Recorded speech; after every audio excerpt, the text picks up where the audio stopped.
ये numerical solve करने जा रहे हैं। लिखा है calculate the volume of nitrogen gas produced by heating 800 gram of ammonia at 21 degree centigrade and 823 torr pressure. और आपको इक्वेशन भी दी हुई है। इक्वेशन नहीं भी दी है, नहीं दी होगी तब भी आपको ये इक्वेशन लिखनी पड़ेगी।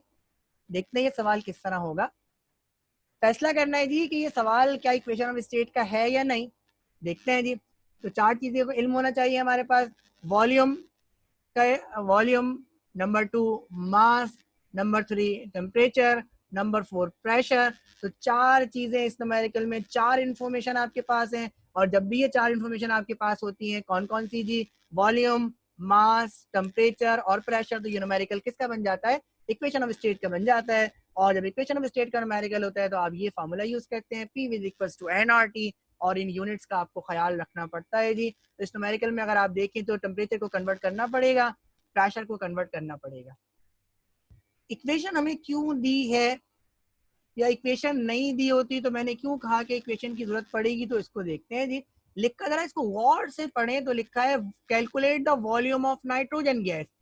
नाइट्रोजन गैस का वॉल्यूम आपने निकालना है।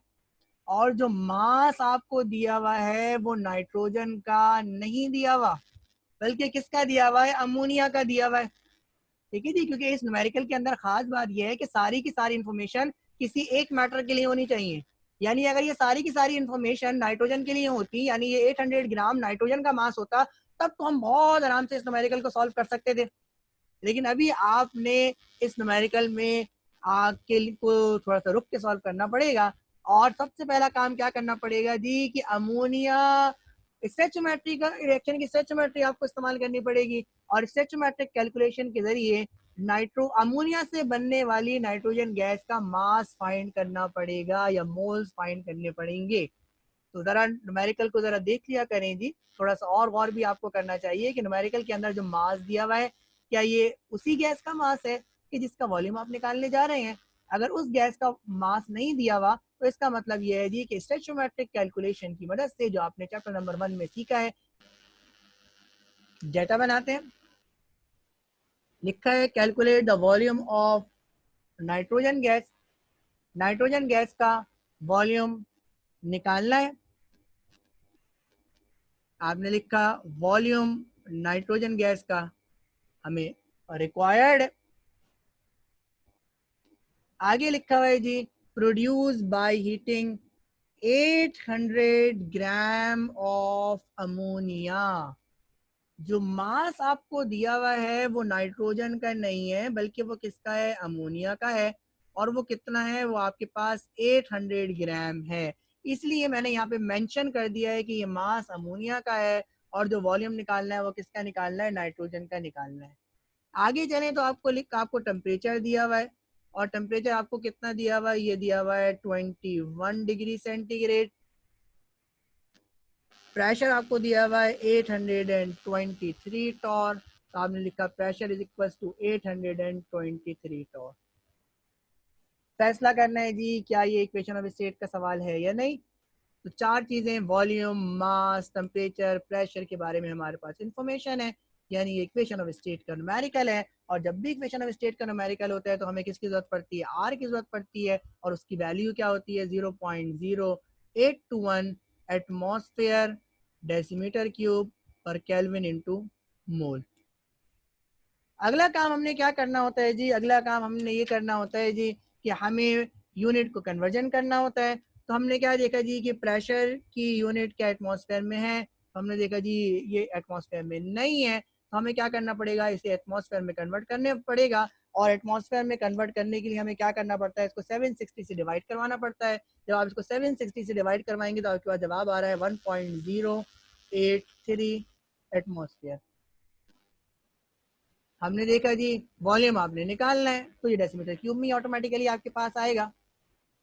टेम्परेचर की यूनिट केल्विन में होना चाहिए, टेम्परेचर केल्विन में नहीं है तो आप इसको केल्विन में कन्वर्ट करें बाय द एडिशन ऑफ 273। तो ये बन जाएगा 294 केल्विन।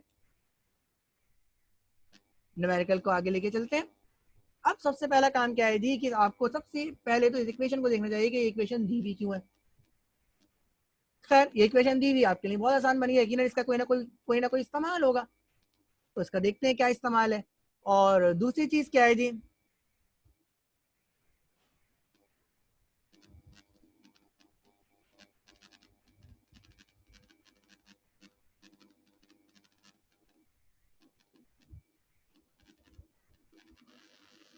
अच्छा जी, अब हमें क्या करना है, अब आप जरा इस न्यूमेरिकल को गौर करें, तो अब आपने क्या चीज गौर करनी है जी कि आपने नाइट्रोजन का वॉल्यूम निकालना है, जबकि आपको जो मास दिया हुआ है वो किसका दिया हुआ है, वो आपको दिया हुआ है अमोनिया का। इसका मतलब है सबसे पहले आपको क्या करना पड़ेगा, अमोनिया की मदद से नाइट्रोजन का मास फाइंड करना पड़ेगा। तो हम सबसे पहले क्या करने जा रहे हैं, सबसे पहले हम मास फाइंड करने जा रहे हैं किसका जी, नाइट्रोजन का। तो मैंने यहाँ पे हेडिंग डाली जी, फाइंडिंग मास ऑफ नाइट्रोजन। ठीक है जी, किसके जरिए, फ्रॉम अमोनिया, अमोनिया के जरिए। अब हम क्या करेंगे जी, अब हमें इक्वेशन को इस्तेमाल करना है।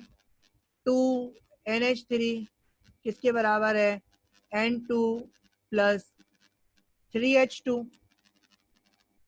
स्टेचोमेट्रिक न्यूमेरिकल बन गया ये। हमने क्या लिखा जी, मोल लिखा, उसकी यूनिट लिखी मोल। अमोनिया के कितने मोल्स हैं, 2 मोल्स हैं। नाइट्रोजन के कितने मोल्स हैं, 1 मोल है। हाइड्रोजन का कोई काम नहीं है। अब हमने लिखा जी मास इन ग्राम। अमोनिया के 1 मोल का मास कितना होता है, 17, तो 2 मोल्स का मास कितना हो जाएगा, 34। और नाइट्रोजन का मास कितना होगा, 28। अब हमें क्या करना है जी, हमें इसको गिवन इज इक्वल्स टू इक्वाइड के फॉर्म में लिखना है।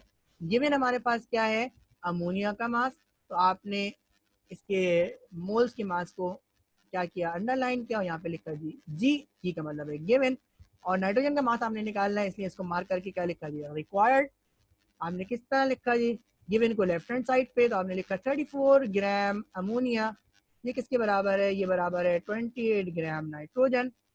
अब आप क्या करेंगे जी, लेफ्ट हैंड साइड पे 1 लेके आएंगे, तो 1 ग्राम अमोनिया किसके बराबर हो जाएगा, 28 डिवाइडेड बाय 34 ग्राम नाइट्रोजन। जब यहाँ 1 आ गया तो 800 जो आपको गिवन है वो दोनों तरफ मल्टीप्लाई कर देंगे। 1 × 800 ग्राम अमोनिया किसके बराबर हो जाएगा, 28 divided by 34 multiply by 800 gram nitrogen. और अगर आप इसको सॉल्व करें तो नाइट्रोजन का जो मास आ रहा है वो आ रहा है 658.82 ग्राम।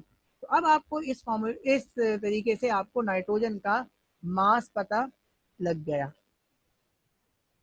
अब जब आपको नाइट्रोजन का मास पता लग गया तो अब आप इस न्यूमेरिकल को आगे लेके चलें।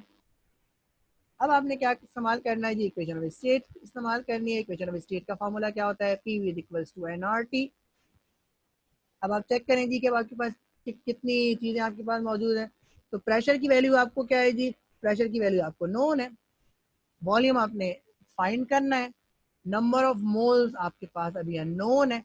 आर होता ही कांस्टेंट है। टेम्परेचर की वैल्यू आपके पास अननोन है। तो इसका मतलब है इन 5 में से आपको 3 चीज़ें पता हैं, 2 चीज़ें पता नहीं है। इसका मतलब है इसको आपको कम करना पड़ेगा।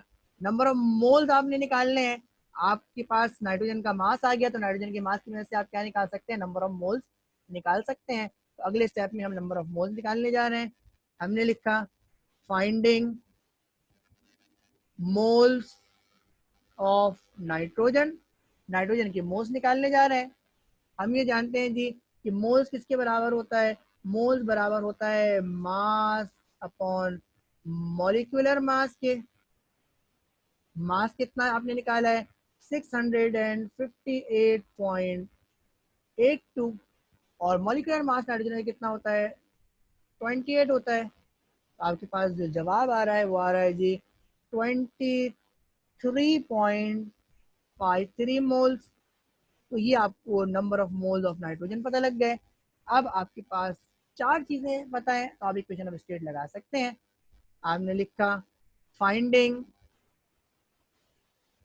Volume of nitrogen. आपने लिखा यूजिंग इक्वेशन ऑफ स्टेट, जिसका फॉर्मूला क्या है, P V is equals to N R T. Values put करें। प्रेशर की वैल्यू आपके पास कितनी है जी, 1.083। वॉल्यूम आपने निकालना है। नंबर ऑफ मोल्स है 23.53।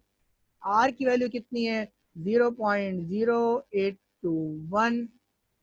टेम्परेचर आपके पास कितना है जी, टेम्परेचर आपके पास है 294। वॉल्यूम किसके बराबर हो जाएगा, यहाँ पे मल्टीप्लाई हो रहा है, वहां जाके क्या हो जाएगा, डिवाइड हो जाएगा। और डिवाइड करने के बाद आपके पास जो जवाब आ रहा है वो आ रहा है 524.4 डेसीमीटर क्यूब। तो इस न्यूमेरिकल में आपने क्या सीखा जी, इस न्यूमेरिकल में आपने ये सीखा कि आपको न्यूमेरिकल के डाटा को, न्यूमेरिकल के सवाल को ज़रा इतिहास से पढ़ना चाहिए।